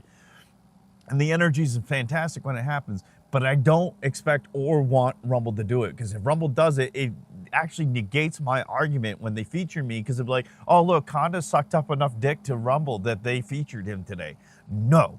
I'd rather they never feature me again, because I can rub it in all you haters' faces to show that I got this successful without Rumble put me front forward every fucking time I'm live. And it makes me feel so good to be able to say that. And I wouldn't be able to say that if I was featured as much as Lumpy, if I was featured as much as Uncle Pudge, or in Silver Fox, or any of them. And it's not hating on them. It's to prove a point that me saying what I'm saying, I will speak out against Rumble when I think about, like when Chris was saying that, people thinking that, why are people sleeping on Rumble and thinking you have to multi-stream or stream on YouTube to be able to be successful. It's because, Chris, you need to get your priorities more straight. Dan Bongino can't be your GOAT all the time, because people are going to be like, oh, got it. I can only be successful from political, specifically right-leaning political. If you start showing that you can be successful outside of that, people are going to sleep less on Rumble. And I think Chris is realizing that. And maybe he's realized it for a while, but now he's finally acting on it. Chris Plavosky, by the way, not Chris Entourage from Regiment. Now that I got that in. It's like the Chris's of Hollywood. You got Chris Hemsworth, Chris Pratt, Chris Evans. Too many Chris, and Chris Pine. Too many Chris's. Too many Chris's. But I hope nobody takes myself as a very negative. I mean, I'm a very negative person. I'm absolutely a very negative person, especially when it comes to myself. I actually foresee myself eventually having to give up content creation probably in the next 3 or 4 years, just because it's not going to be viable, and because I don't want it to dominate. If it's not generating me the revenue, I don't want it to dominate my life to the point where I'm neglecting, like my house. This deck isn't fully stained yet. I still got to do the railings and the support beams on the underside of the deck. The backside of the house needs to be refinished, and it should have been refinished years ago. My yard doesn't need to be neglected. I want to build a garden. I want to build a chicken coop, and I'm not going to be able to do that if I'm constantly creating content. So if content isn't becoming beneficial, I'm eventually going to have to call it quits. It's just the nature of the beast, and there's nothing negative against Rumble or anybody else. It's just life. That's what life does. I have priorities. If I can't meet those priorities, I have to start taking cuts. And content creation may be doing that. And who knows? It may be maybe 50 years from now. It may be 3 years from now. I don't know. Who knows? That's why I say don't put all your eggs in one basket. Leave your options open, but always strive for greatness and success. But that's going to wrap it up for what I covered, the things I'm grateful for, getting the assignment here, retirement, paying off a lot of the debt I have been able, did I say that? Paying off a lot of the debt I was able to pay, because I saw the economy going the way it was going, and I focused really hard on paying off my debt, which led me to be able to buy the truck I was able to buy for the rate I wanted, by the way. Not the shitty rates they've been offering lately. I'm now officially retired. I'm grateful for Rumble. I'm incredibly grateful for the election and how it turned out. I think I'm always thankful for my family. My wife, my brother, my sister, my mom and dad, my nephews, my niece, my new niece, my brand new niece. That's another thing I'm grateful for this year. She was born Oh, I'm absolutely horrible with birthdays, but she was born this year. I want to say she was born in June, because I remember being very proud that I have one of my family members that were born the same month I'm born. If not, it was close to it. It might have been May. I don't remember. But I'm very happy to have my new niece in my life. I'm very happy for the family I have, the wife I married, the home I'm in, the God I have that I wish other people would know as well. I'm thankful for the friends I made both in and out of Rumble. And I thank you for the opportunities that Rumble has given me to make those friends. Even if I never make another dime on Rumble again, these friends I've made are friends I think I'm going to be a part of for life. And I'm very grateful. I know that I don't talk to them as much as they would, some of them would like, and as much as I would like, but they're still very much appreciated. If they're listening, I hope they know that. Blues Nut, Noobs, Beers, Ultra, Sophomore John, definitely. I look forward to meeting you someday, man. Really do. I know I've made you some promises I have not done very well at keeping. I promise you they're still there. They may not come for a while, but I promise you it's going to come. I'm going to get it to you, man. I respect you a lot. Sophomore and I have had a lot of conversations on the offline, and I have a lot of respect for that, man. Hey, buddy. Amisaku, JFG. If you're all watching out there, if you end up seeing this by some chance, I know it's the day after Thanksgiving a lot. I mean, JFG, you're Canadian. You're a heathen. You don't believe in Thanksgiving. I'm joking. But I'm very grateful for all you all out there. And look forward for Purdy. Absolutely Purdy. He's been invaluable for the input I've had for the Project Orion. Did Mama just get home, bud? I think Mama just got home. She said 8, but it's 6:30. Or are you just being you? What you doing, buddy? What you doing, buddy? This is Mama's boy. That's why I keep thinking Mama's home. When he runs up to that door and stares at it, I think Mama's gotten home. But since he's here for butt scratches, she's not home. He just heard something he's curious about. But that's it. That's all I'm grateful for. I mean, it's not all. There's a lot more. I can probably ramble on for another hour or so. And this, I think it's way too much at this point. I think this is going to be the first Let's Grab a Beer for the VOD. I'll have timestamps in the description. I just got to remember how to do it. Rumble does allow timestamps in the description. I just don't remember how. I know a back way. It's not as clean and efficient as how YouTube does it, but I know Rumble also offers that method. I just forgot how to do it. So, because this is the first time even the recordings have been broken up specifically per segment. So it's going to be pretty easy for me to make timestamps. So if you guys are here for a particular reason, you can jump right to that. You don't have to watch the entire stream. I appreciate those who do watch the entire stream. It's very supportive. Even if all you can afford is a comment and your time. Time is the most valuable commodity in anybody's life. So if you can offer me your time, I'm very grateful for that as well. But that's it for me. I'm going to wrap up this recording. We got 1 can of beer left. Again, I slowed down because I actually started rambling a lot and I wanted to have coherent thoughts. I think this is probably one of the most important Let's Grab a Beers I've run in my life. So I'm going to give my final thoughts. I know it's cold, bud. That's what you want. You want to go inside because it's cold. That's okay. Dad's going to get a fire going once we get in there. Final thoughts on the topics, because we always do a recap. The Small Creators Program, the poll went exactly the way I thought it would be. I figured the 500 to 1,000 would be the one that would win. It did by a decent margin. I mean, only 97 votes. I'm no Elon Musk where I'm going to get millions of votes. I personally think if Chris does, I think a happy medium between the comments and the votes, I think the happy medium is probably a good 2,500. I think anybody below 2,500 for Rumble specifically is a good small creator margin, because Rumble does not have the numbers like YouTube specifically does. And I think he should do tiers based on your growth, because eventually if you get above that margin, should be considered for another program, because obviously you're doing the work and you should be rewarded for that. Now, people have got to keep in mind that Rumble is a business and they got to make sure they don't do anything that's going to bankrupt them. So they can't just be giving out money for the sake of giving out money, because that's what the masses demand. And you shouldn't be looking for handouts either. You should be doing the work because you believe in the work that you do, not because you think you can get paid for it. You got to believe in yourself and your work. It's much like dating. In my opinion, succeeding in content creation specifically, it's much like dating. If you don't believe in yourself and you don't believe in your work, you're not happy with yourself and your work, nobody else is going to be. So you should not be looking for handouts. Handouts get you STDs, unwanted pregnancies, and miserable marriages. So make sure you do what you believe in. I believe in what I'm doing. I'm believing it more now than ever.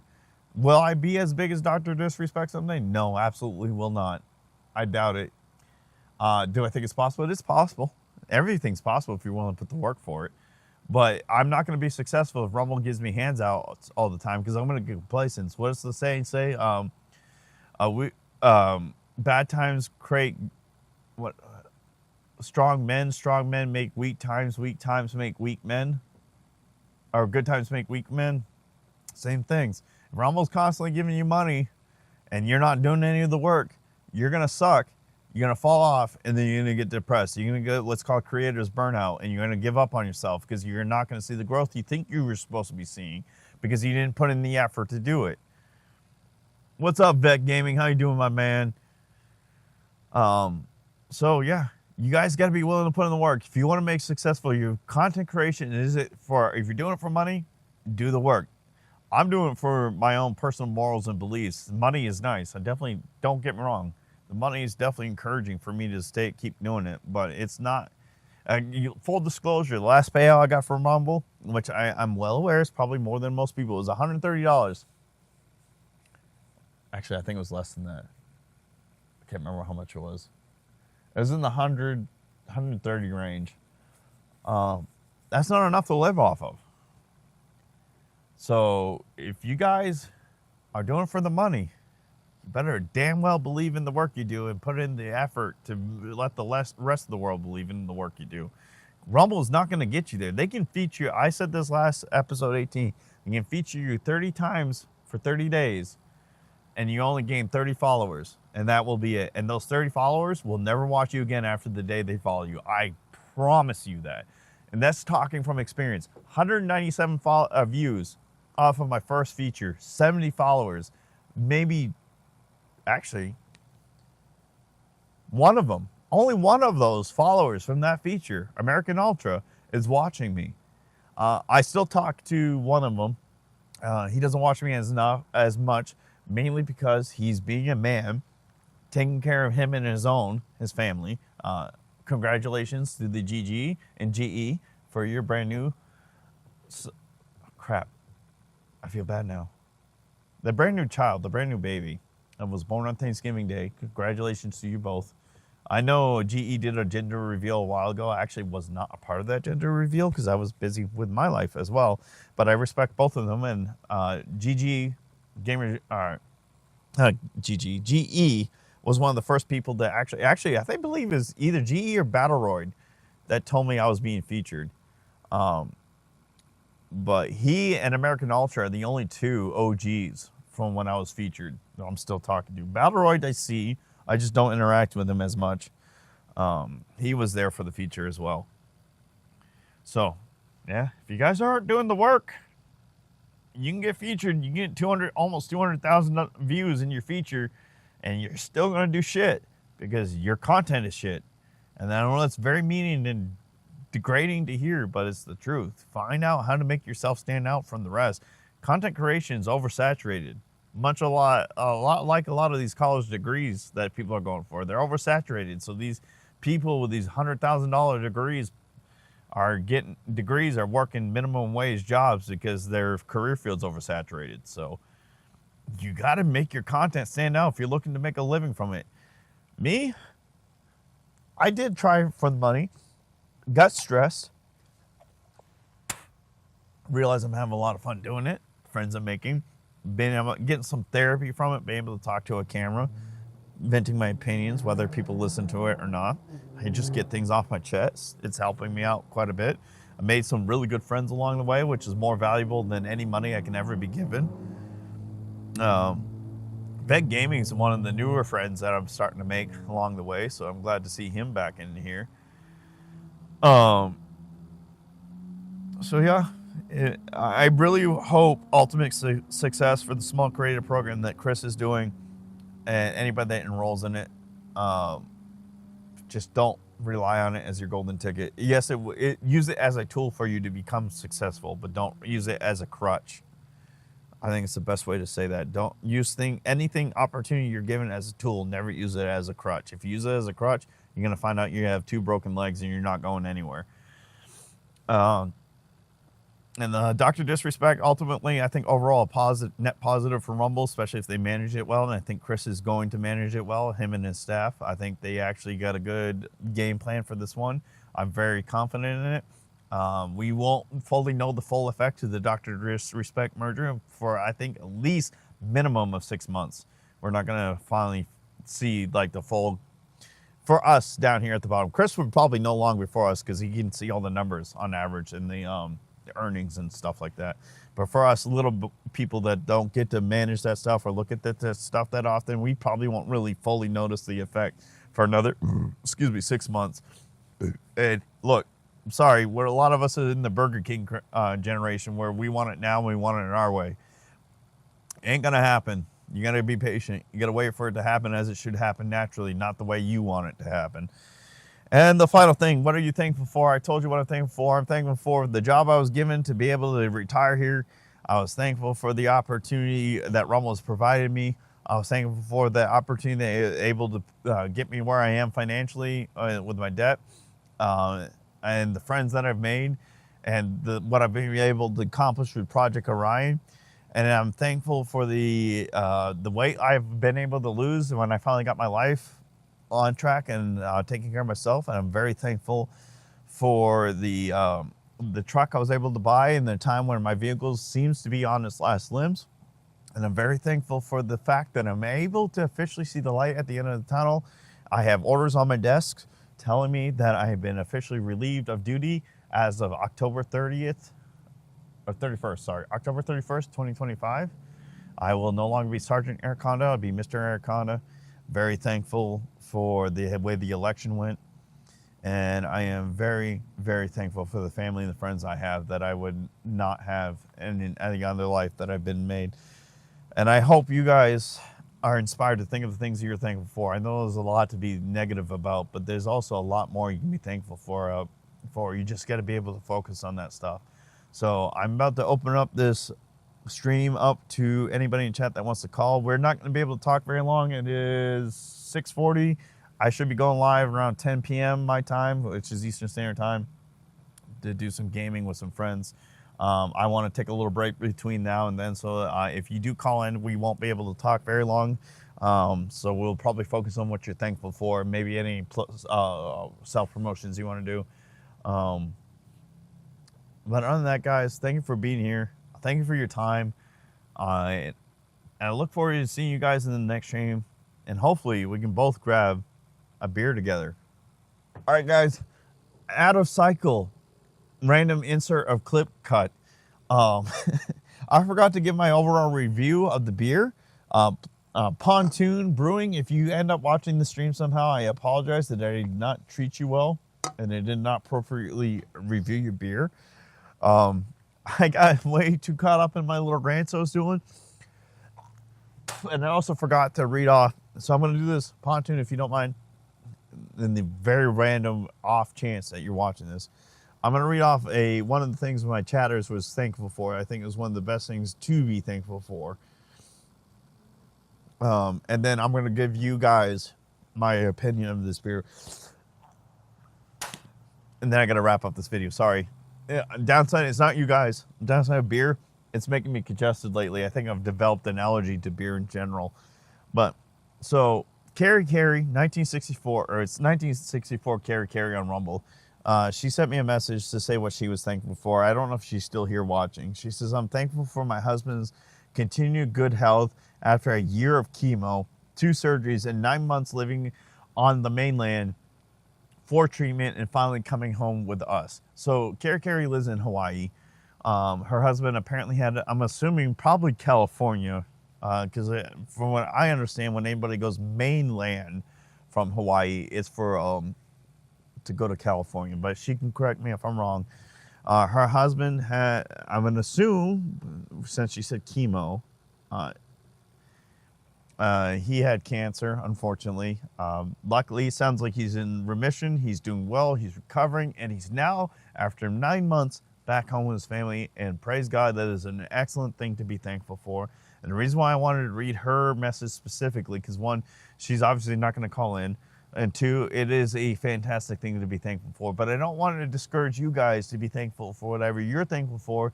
I don't care how big or small it is. If you're, remember when I was a kid, I was thankful for the Red Sox winning the, well, I guess that's, yeah, adults are thankful for the Red Sox winning the World Series back in 2005, 2004, 2005.